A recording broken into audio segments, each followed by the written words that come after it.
ငယ်ချင်းများအားလုံးမင်္ဂလာပါ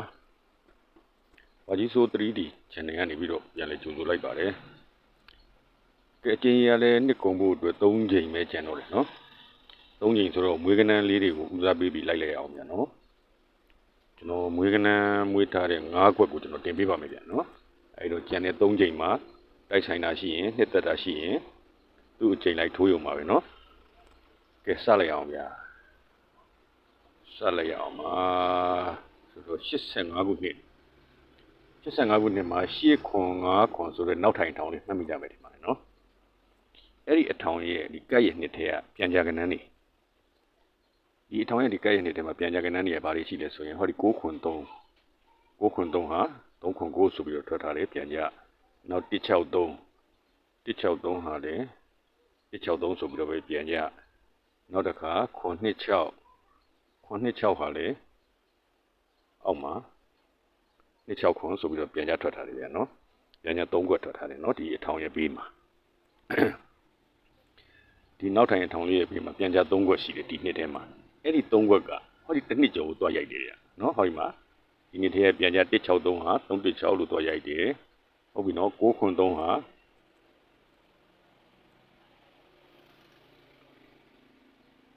3ခွန်ဆိုပြီးတော့တွားရိုက်တယ်နော်ဟုတ်လား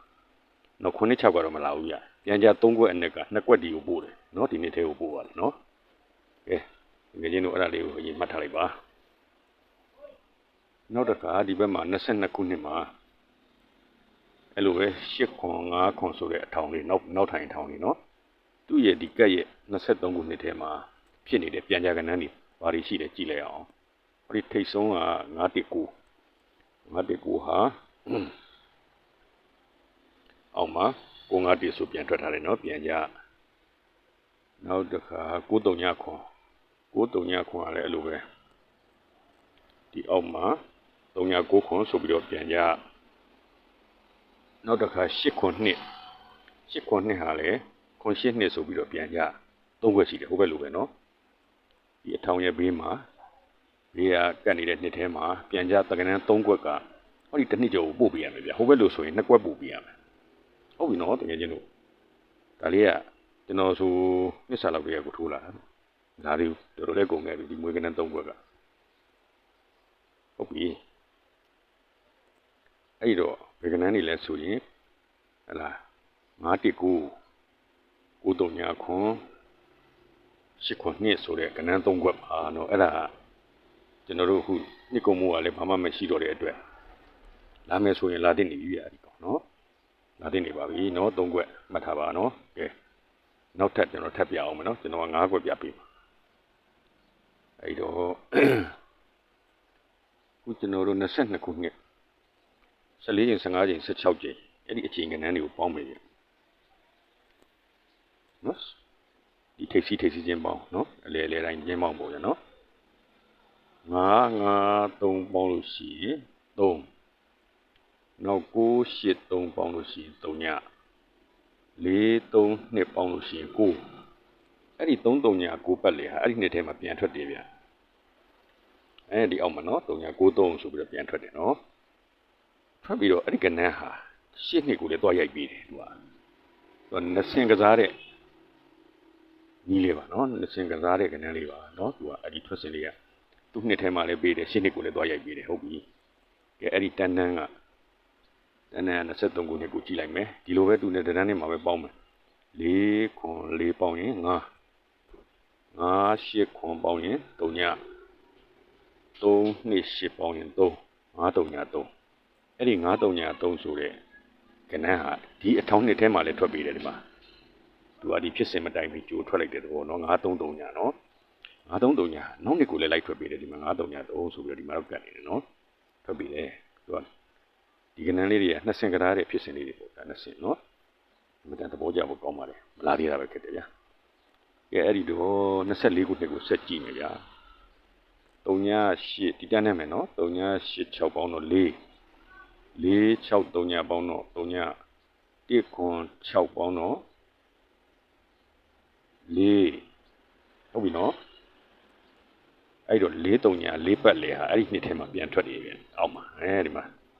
3ည4 4ဆိုပြီးတော့ပြီးရနော်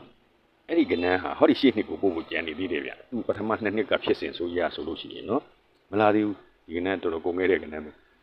နော်ကျွန်တော်ဆိုနှစ်စာလောက်တည်းကိုဒီကနန်းကိုလိုက်တာမလားနော်အဲ့တော့ဒီကျန်တဲ့3ချိန်မှာဒီ3ညာလေးထိုးလို့ရပါတယ်နော်သူကဒီနှစ်တည်းကိုဆက်ထွက်ပေးရမယ်20ကနန်းလေးပါအဲ့လိုပဲကျွန်တော်တို့ကအခုကနှစ်ကုန်ကန်ကြီးဖြစ်လာတဲ့အတွက်ဒီနှစ်ထဲမှာထွက်ပေးရမယ်ဖြစ်စဉ်တွေကလည်းကနန်းထွက်နေပြီ14ချိန်15ချိန်16ချိန်နော်အဲ့တော့ပေါင်းမယ်ရှေ့3ပေါင်းတော့9 5 6 5ပေါင်းတော့6နှစ်5 6ပေါင်းတော့3 9 6 3ပတ်လေဟာဒီနှစ်ထဲမှာထွက်ပေးရအောင်ပဲဗျာနော်အပေါ်မှာလည်းမထွက်ခဲ့ဘူးဒီအောက်မှာလည်းမထွက်သေးဘူး3ချိန်ကိုနော်9 6 3နော်ဒီနှစ်အတွက်ကနန်းတကယ်လို့9 6 3လာခဲ့ရင်တော့ဟလာနောက်နှစ်ကိုပါဆက်ထိုးရမယ်ကနန်းလေးပေါ့ဗျာနော်ကဲအဲ့တော့ကျွန်တော်ထုတ်ထားတဲ့မွေးကနန်းလေး9ခွက်ကိုကျွန်တော်တန်းစီရေးလိုက်တယ်နော်ကဲသူက344 963ဟိုကောင်ပြန်ကြ3ခွက်က519 939ခွန်10ခွန်နဲ့10ခွန်နဲ့အားတော့အားမယ်ဗျာနော်ဒီမွေးကနန်းလေးတွေကတော့ပြောရရင်တော့အားရကောင်းပါလေဗျာနော်ဘာလို့လဲဆိုတော့အထိုင်ရရင်တော့ထုံးစံနဲ့ပို့ထုတ်ပေါ့ဗျာနော်ကျန်တဲ့3ချိန်မှာဒီထဲကအနည်းဆုံး1ချိန်လာရင်တော့မှကျွန်တော်တို့ကဆိုးလို့ပြောရမှာပေါ့ဗျာနော်သူဖြစ်စဉ်က2ခုနော်ဒီကနန်း2ခွက်ကဖြစ်စဉ်တစ်ခုကထုတ်ထားတာပါဒီ3ခွက်ကဖြစ်စဉ်တစ်ခုပါနော်တစ်ခုမှမလာသေးဘူး5ခွက်လုံးอ่ะဟောဒီအောက်က3ခွက်တာဟောဒီ22ချိန်မှာလာလိုက်မယ်ဆိုလို့ရှိရင်23ချိန်မှာထိုးရမယ်ကနန်းရှိနေပြီလားဗျအစင်းနဲ့ရှိပြီလားထွက်ပါသေးတယ်ဆူတောင်းပါလိမ့်မယ်နော်ဟောဒီမွေးကနန်း3ခွက်ဟောဒီအောက်3ခွက်နော်ဒီအပေါ်တွေကထွက်လာခဲ့ရင်တော့တစ်မျိုးပေါ့ဗျာနော်ဟောဒီအောက်3ခွက်ထဲလာလို့ရှိရင်သူ့အောက်မှာကတ်လိုက်ရမယ်ကနန်းရှိထားပြီးသားအစင်းနဲ့နော်ထွက်လာခဲ့ရင်ကျွန်တော်တင်ပေးပါမယ်နော်မိတ်ဆွေအားလုံးကဲအဲ့တော့ဒီမွေးကနန်းတွေကဘယ်ကနန်းကိုနှစ်သက်တယ်လဲဆိုတာမိတ်ဆွေတို့စိတ်ကြိုက်ရွေးချယ်ပြီးတော့ထိုးနိုင်ပါတယ်လာမယ့်3ချိန်မှာအောင်မြင်မှုတွေရကြပါစေလို့3ချိန်လုံးအောင်မြင်ရပါစေလို့ပဲကျွန်တော်ဆုတောင်းပါတယ်ဗျာ